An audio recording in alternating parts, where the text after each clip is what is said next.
So basically what I did when I took my first setup today, it was pretty simple, pretty easy, pretty, straightforward to it. We had this first presented fair value gap. It's the first fair value gap you get after 9:30 opens. It was this one. This range up here, this one was already aligned, so obviously we're gonna take this range from this candle to this candle. It's very important because unless your trade might be, a bit off.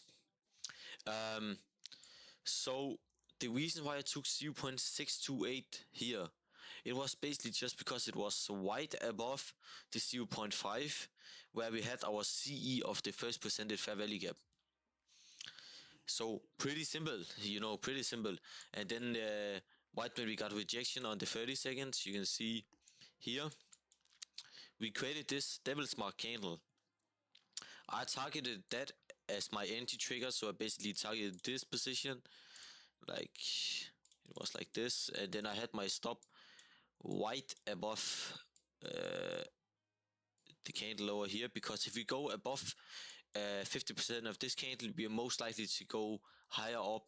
Also because we are almost, we have almost filled the whole gap, so we want to only have this as our stop. It's a 4-point stop, pretty easy, pretty simple, very, very good, pretty precise. And yeah, that's basically it. That was my setup for today. That's made me 2.8k. I was down 1300 when I started because sometimes I just want to finish my trading early, but it's stupid. But it's fine because I caught this shit. And then, okay, wait, it's gonna be way longer, this one. I think I took it all the way down to 118. So around 51 RR, boys. You can take 51 of these trades before you're unprofitable. Just one of them have to hit. And I have video of it. It's coming up later. Above 8. I always go for, around, 5 is my minimum. And then we go to 100. My highest hour trade is 341, I think it was. But yeah, pretty simple, boys. What the hell? Fucking wizard. That's the model I teach Kazar. Kazar, he had an account that was in a very, very high, he has a very, very high consistency. When you teach me, I'm about to, I just teach you how to do it, you don't have to be crazy. Don't you worry, I'm gonna teach you all if you want to. But Kazar, he had an account where he was 18k away from VAA. What does that mean, Tayadas?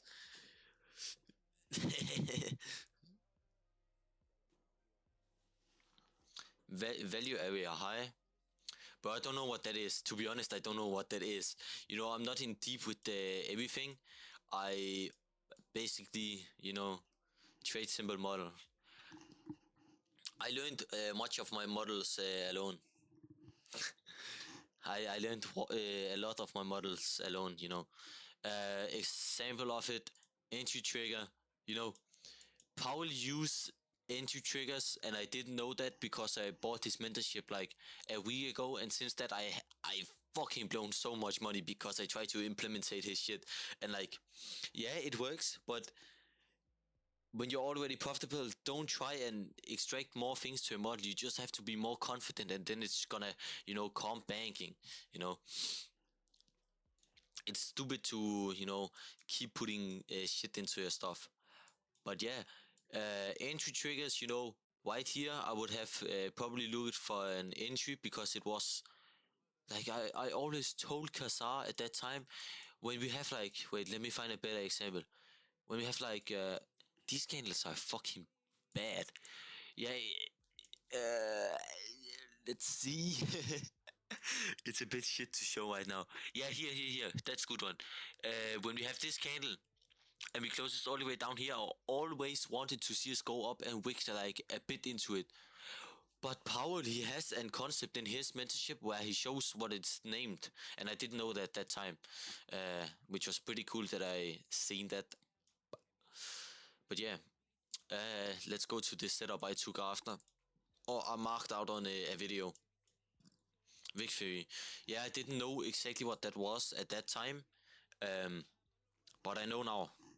I would have said I created on my own, but I didn't because it was already created. But yeah, when you have a lot of experience in markets, you like automatically get to see things that is high probability.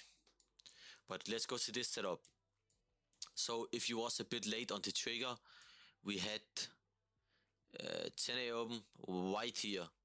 White before 10 a.m. open, 10 a.m. open, we have an rejection block. And again, we use that as our entry trigger here. 50% of it off of it, and if we close above, we don't want to be it anymore. So this was also a little 12 RR with a 8-point stop. I showed this in a video that's coming later tonight. Pretty simple also, it doesn't have to be that hard. I think I also had aligned something else. Let me just check. I remember I deleted something because it has to be a bit clean. Yeah, was it this one? No, it wasn't that one. It was this one. Yeah, this one. We basically entered into our OTE here, 0.628, where we swept it and closed below every single time, which we can see on the 30-second. We closed right under it, and we also created a new rejection block, which is good. So it was a golden winning setup. That's basically what I had today. You can see it's easy when you just do it easy. You don't have to do it on like Kesart do. I do way more easy. It's way more like yeah, you get to learn the way quicker. Simple and effective. Exactly, that's what we want. 100 points, risk 8 points, you're there. Also, this one I sent it in here a bit before. Sorry, I'm almost lost. John, when did you get lost? The first or the second setup?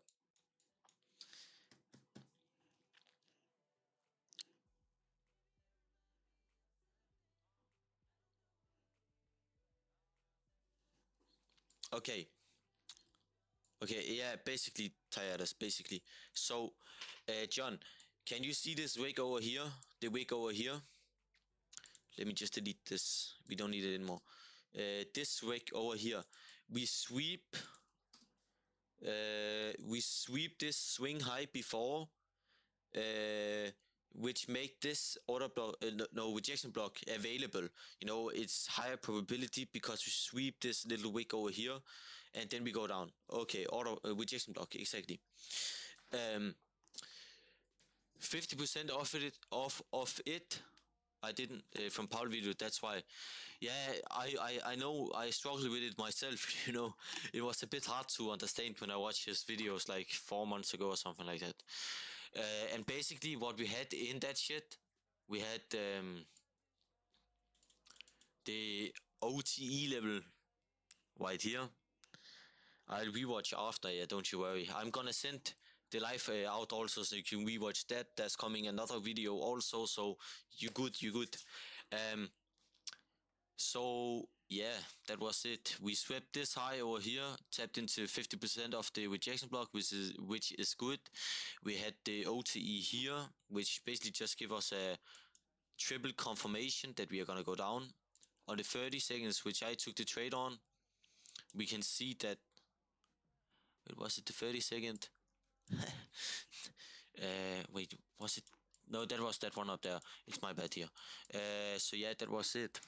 Pretty simple, pretty easy. And then I targeted 100 points or something because we had to drop lower. I could see that. And then I give you guys another setup because we have lots of time. It's pretty quick, pretty easy and simple, It was that range, or there was a line, so it was that range till this range.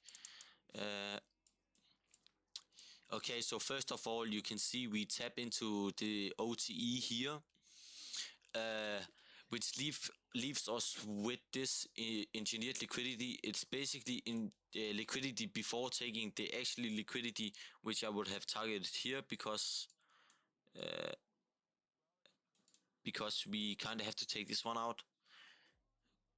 Why this high is not an RB.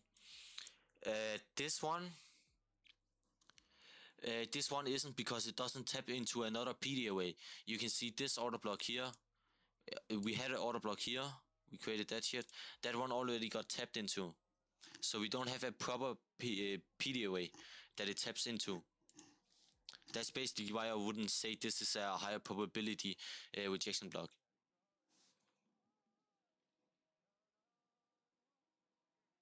Yes, almost the tight as. We just need to have a PDOA, and then you know, this one we sweep because we create this engineered liquidity, so we close above.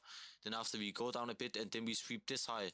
So these two highs here was basically engineered liquidity, which helped us go down. And you see we drop pretty far from that. You could have taken to like the low here. So it's simple. It's effective. You get like 10-point stops max every time, which is good, because look at this. I just marked it out for you guys. If I just took to that low here, 4.6k risking 230. Who wouldn't take that? Who wouldn't take that? You have to be, you know, stupid not to take that RR, you know.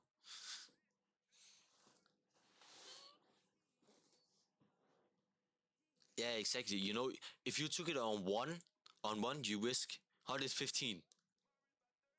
$115. I'm not sure. Did I make a wait? Did I make a trade week? I did that, but I also caught a little big banger Friday. But top step kind of fucked up my second position, so it was this one. This one. Exactly the same. Look, we create this high over here as engineered liquidity. It isn't a proper rejection block, hasn't got tapped into. You know why? Uh, let me see. Let me just see. We have this devil's mark white added, but that doesn't count as a, you know, normal um, rejection block, because we can't use devil's mark. It's not a PDOA. It doesn't count. So we had to take that out, and I waited. Then we tapped into CE of a 30-minute. I think it was a 30-minute fair value gap. Wasn't it? Let me just check. Damn. Yup, 30-minute fair value gap tapped into CE right here after taking this engineered liquidity. Then if we go on the 5-minute time frame, I'm sorry for doing it a bit fast, but you know, it's gonna get recorded. You can rewatch it.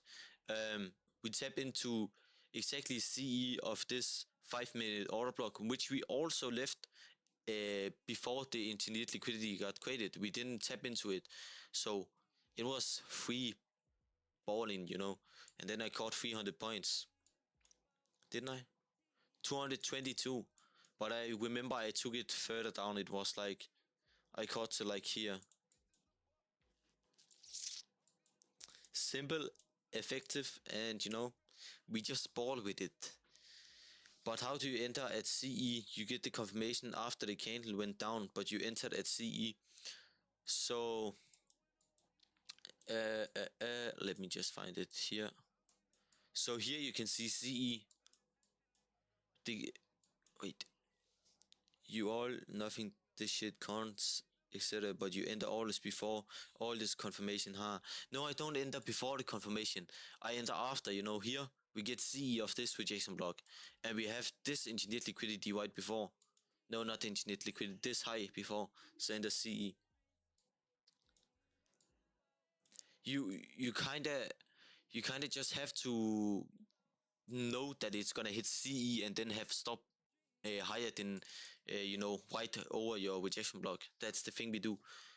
It's not 100% sure it's gonna work every time, but it works most of the time.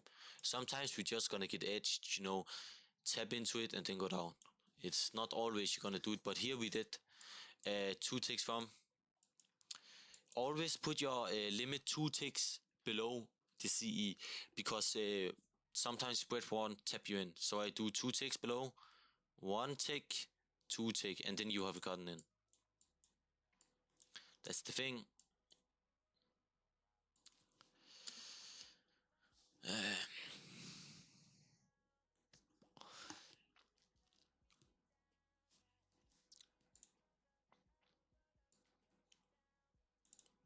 That's a perfect ass tap to the tick, isn't it? No, it didn't even tap. Engineered liquidity. We're gonna take this one out in a bit, and then we're gonna use that to create another rejection block. I'm not sure, but we probably are. That's like...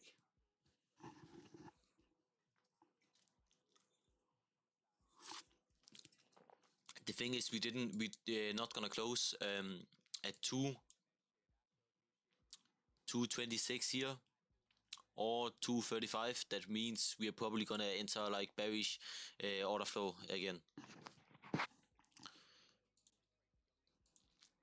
Any questions? I feel like you guys are tired as you're pretty much already on it. Okay, so if the market edged on EQ most of the time, we will go back for the high. Equilibrium. No, so wait. Yeah, wait.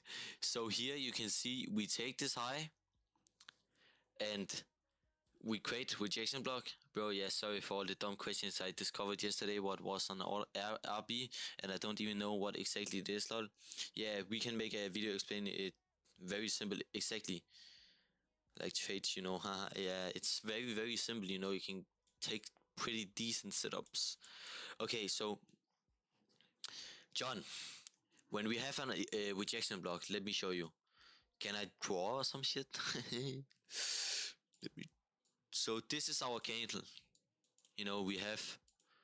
Fuck. We have our wick here. This is our bullish candle. We have our wick there. We have our closure down here. Okay, wait. We have our candle here with our wick here, right? Then there comes another candle right next to it. Same form almost. The wick takes out this candle's high, right? We take this candle's high, like low time from CRT.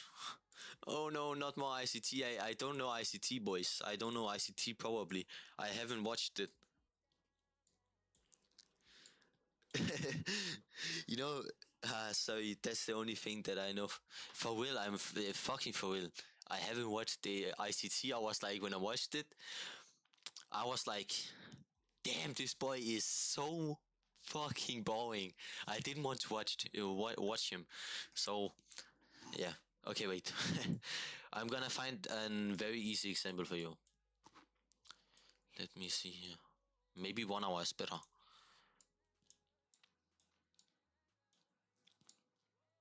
One hour.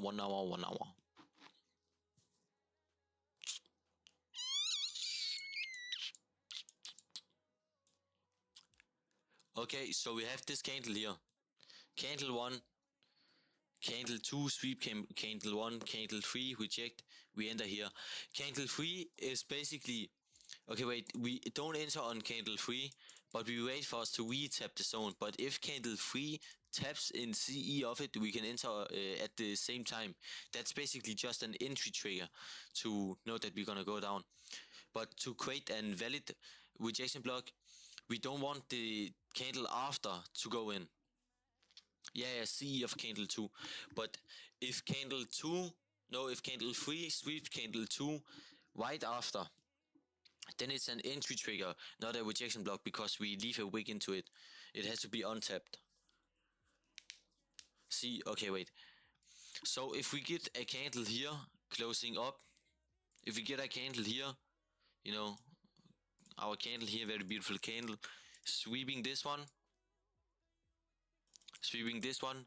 then we leave this gap, this wick here, boom, then we get another candle, it's gonna be a downward candle, like this, and then that candle is going up till CE, and then we take our entry off of CE here, and stop right there, then we target the low here, that will be an entry trigger.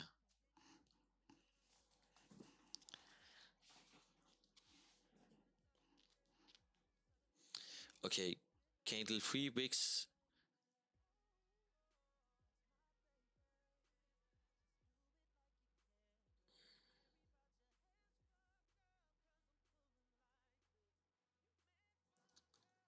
No, you enter when we get the V-tab. We enter plus G and higher time frame confirmation isn't exactly.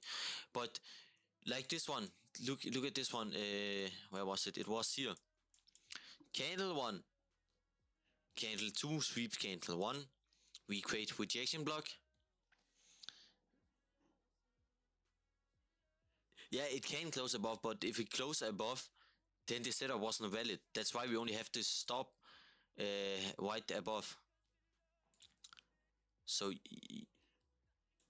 it's kinda gambling, you know, but it isn't gambling because you do it from higher probability setups, you know. Everybody do this. That's why we have tight stops, you know, 7.25 on your funded with 1 mini. 7.75, that means we had to have a stop at 8. That's $150 risk to get the higher RR, you know. Exactly. You know, that stop wouldn't make you fucking piss your pants. See here, we could use this one as an entry trigger. This one was actually a good entry trigger, but I wouldn't have used it because, you know, it doesn't look higher probability to me. Because we don't have a fair value gap or anything. We only have a 1 minute order block, I think so, and some other shit. But look at this. Let's say you used it here and you targeted. We had like, I think it was 20, 40 something, 35 maybe, you know. For John, it doesn't have to be a CRT.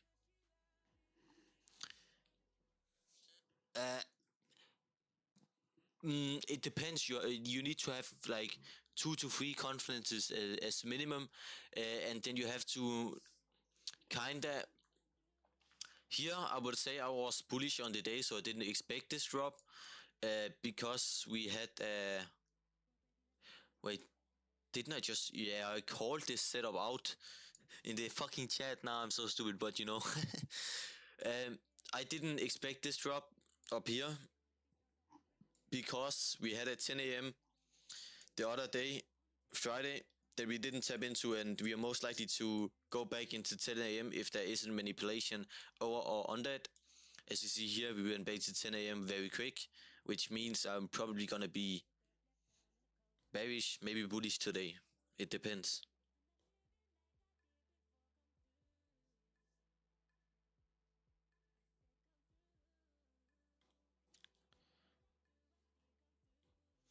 So like I use key opens also. So my key opens is basically 10 a.m.